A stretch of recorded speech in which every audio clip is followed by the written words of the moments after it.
Bom dia, boa tarde ou boa noite a todos os telespectadores da TV Arte e todos os amigos que nos acompanham também nas redes sociais.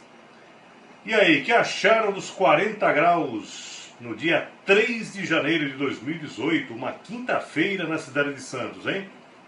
Na verdade, pelos sensores da ONG Amigos da Água, foi 39,6 na Vila Belmiro, bairro de Santos, onde está a nossa estação principal. Mas é lógico, a gente pode arredondar para 40, né? Santos 40 graus. A umidade relativa foi de 33%. Um ar seco por causa do noroeste. O vento noroeste, o famoso vento noroeste, que antecipou a aproximação de uma frente fria. Esse vento quente, ao descer a Serra do Mar, ele acaba sofrendo uma compressão. Aproximadamente a cada 100 metros, nós temos 1 grau da temperatura aumentada, o que fez com que a temperatura desse ar alcançasse quase 40 graus. A combinação dessa temperatura de quase 40 com umidade de 33% proporcionou uma sensação térmica de 48 graus Celsius. Agora você imagina se a umidade tivesse sido maior. Teria passado os 50 graus de sensação tranquilamente. E agora a gente vai passar para vocês algumas explicações sobre as nuvens cumulonimbus. Mais uma vez a gente vai bater na mesma tecla, mas é porque a situação exige. A frente fria está se aproximando do nosso litoral nesse final de semana, e aí a gente precisa se precaver por conta dos raios, né? Os raios sempre é um elemento muito perigoso. Então a gente vai fazer uma dissecação, entre aspas, né? Mais a miúde dessas nuvens que podem ser muito perigosas. Então a gente vai conferir daqui a pouquinho. Não mudem de canal.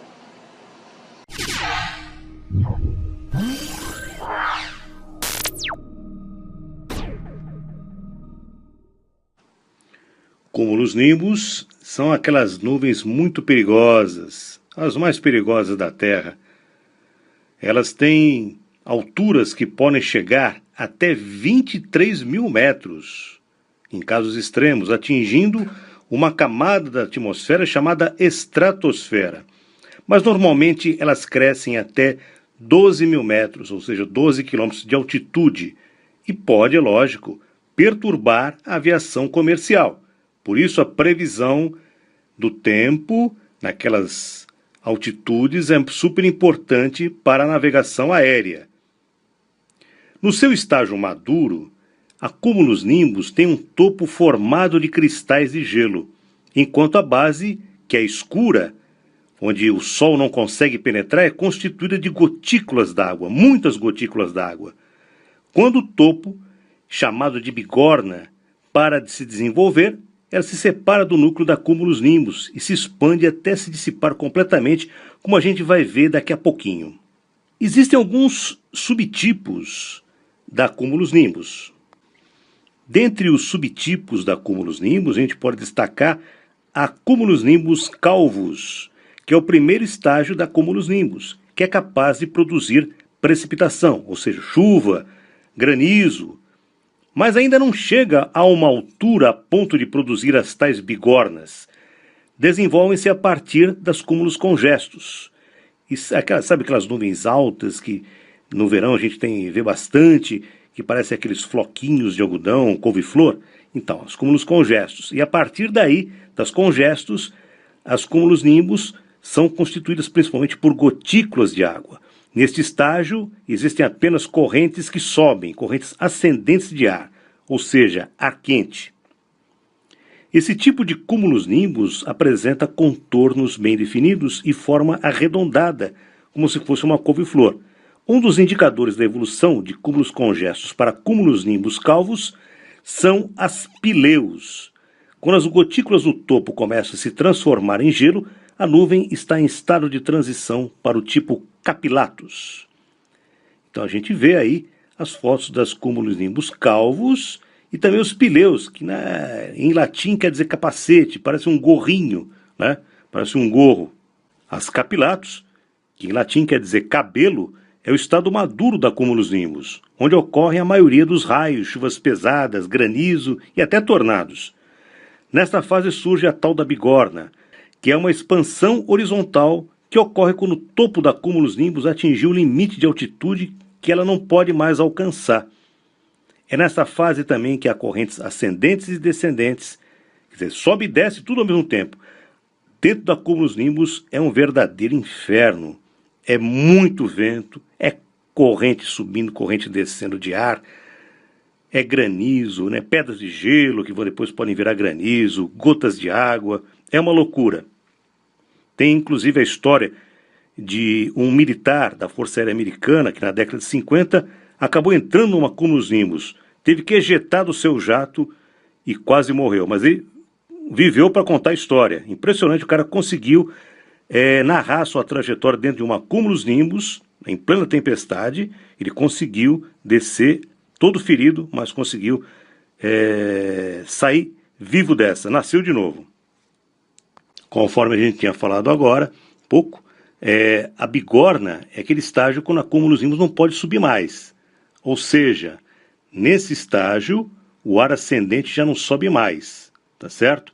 E aí existe uma inversão de temperatura, porque enquanto, né, a temperatura vai caindo conforme a altitude vai aumentando, vai causando a condensação, ou seja, o vapor de água, né, se transforma na nuvem, se condensa, mas tem um limite, porque quando chega na tropopausa, né, como o nome está dizendo, uma pausa, o ar começa a ficar mais aquecido e não frio como antes. E aí a nuvem para de crescer e acaba se horizontalizando, ela fica achatada, como se fosse uma bigorna. E nestas fotos, agora a gente está vendo a dissipação da cúmulus nimbus devido à forte brisa marítima. Sim, a brisa marítima, né? Parece incrível uma simples brisinha marítima acabar desmantelando uma tempestade que estava se formando. Mas isso acontece especialmente no litoral. Por isso que em São Paulo, capital, muitas vezes cai aquele molho, chove pra dedéu, enquanto que na Baixada Santista não chove quase nada no verão, porque lá não tem a brisa marítima para desfazer essas torres de cúmulus nimbus. Vocês vejam quantas variedades de cúmulus nimbus podem existir. E isso é só o começo, vocês não viram nada.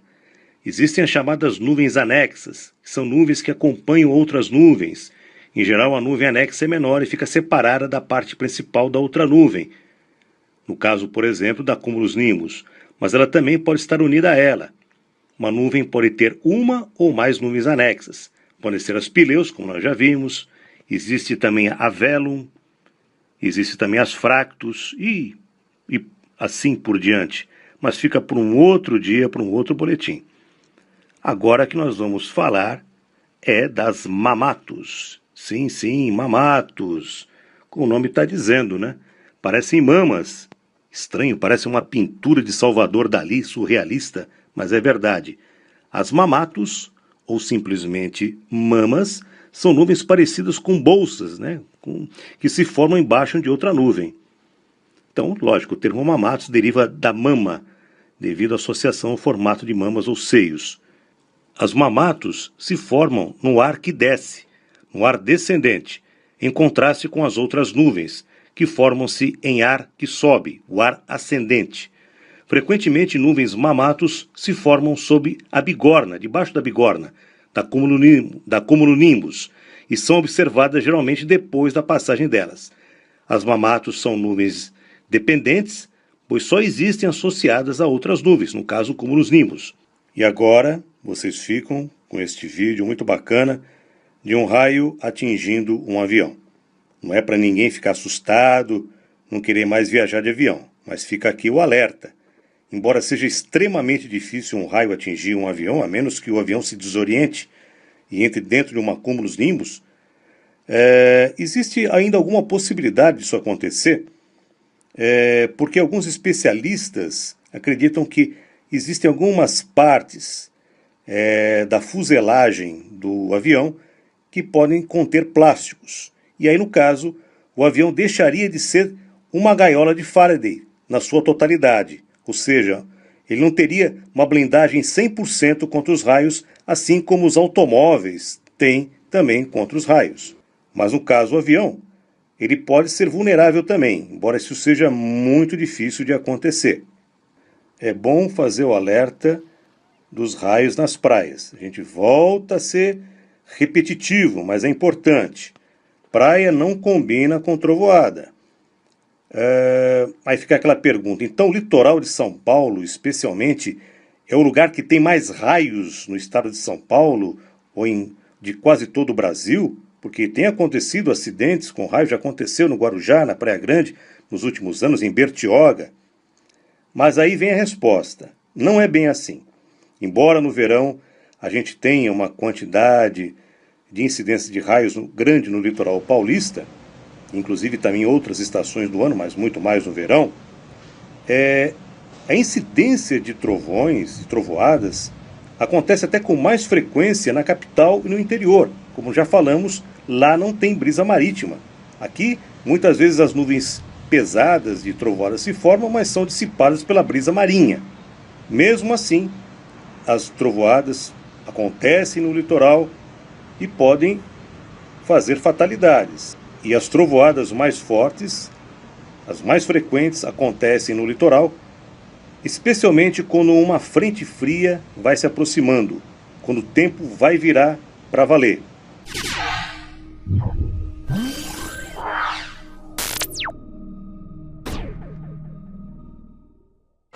E agora a famosa previsão do tempo para esse final de semana, tá certo?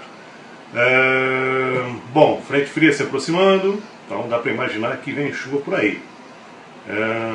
Mas eu não quero desagradar nem a um e nem a outro público. Tem gente que gosta de calor para ir à praia e outros já não gostam tanto, né? Se queixam.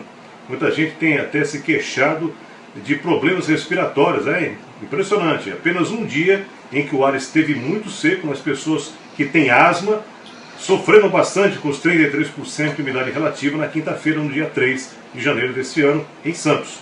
E não só em Santos, mas praticamente em todo o litoral paulista. Então é difícil agradar todo mundo com essas previsões. Mas vamos tentar. Fiquem comigo aí na previsão do tempo.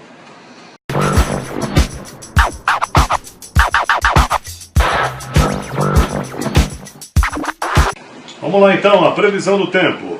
Com a aproximação da frente fria, áreas de instabilidade vão se reforçar neste final de semana em todo o litoral de São Paulo. No dia 4, sexta-feira à noite, já chove em diversos pontos do nosso litoral. Cananéia, Registro, no Vale do Ribeira, obviamente, Itanhaém, Peruíbe, Mongaguá, grande parte da Praia Grande, alguns pontos de São Vicente, Santos começando a chover, Bertioga, Guarujá e também lá em Ilhabela e São Sebastião. Essas áreas de instabilidade serão reforçadas no sábado, portanto no dia 5, e nós deveremos ter um sábado com temperatura um pouco mais tranquila. Ou seja, não vai fazer aquele calorzão que tem feito esses dias, certo? Um alívio para quem não curte muito o calor. Mas assim, não vai também vocês pensarem que o calor vai embora não, tá? A temperatura vai diminuir um pouquinho, mas não vai fazer frio. Essa frente fria não tem nenhuma massa de ar polar atrás dela, tá certo? E no domingo a chuva deve diminuir e o calor deve voltar na segunda-feira com força total.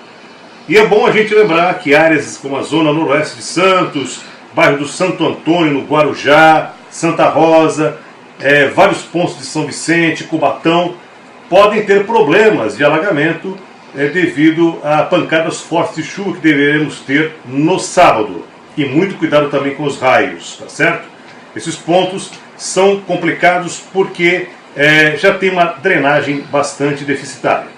Não é para alarmar ninguém, mas na verdade, no intuito de alertar.